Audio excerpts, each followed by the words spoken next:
Here's where the challenge is. The challenge is to make it, is to align the policy to and the technology so that energy efficiency, renewable energy, and changing the energy ball game becomes a profitable business. Because if it does not, if it's only government or academic, it's not going to cut it. Because someone has to make money out of this, and businesses have to flourish. We should be looking at game changers. We talked about a few game changers like grid level storage.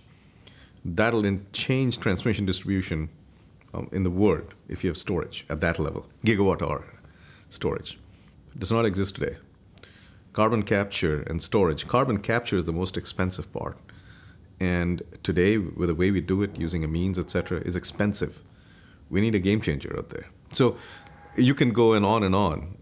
Batteries, reducing the cost, increasing the cycle life, et cetera.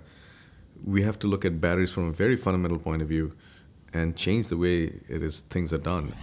If you want to make an impact in 5 years, that requires innovation is already done. But I think if you see a slightly longer term, there are lots of innovation happening in lithium-ion batteries. Lithium-ion is not one battery. All kinds of combinations of electrode materials, electrolytes, et cetera, in there. And we are seeing innovations in all of them.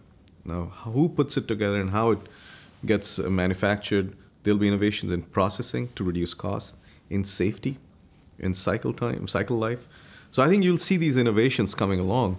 But if that has to happen because transportation, grid level storage requires storage.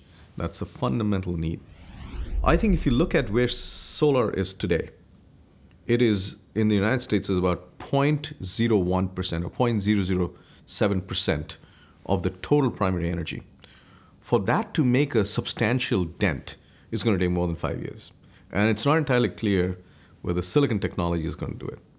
So there's innovations that you will see in organics and others that might come into the picture. And those are hard to predict exactly which way it's going to go. You'll see a lot of innovations in putting infrastructure in buildings, for example, to report their energy. Most of the time we get utility bills, but we don't know where the energy goes.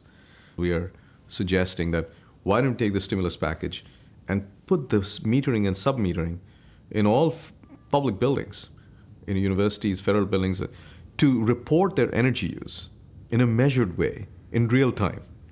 And let there be a national repository where you can find it, it's transparent.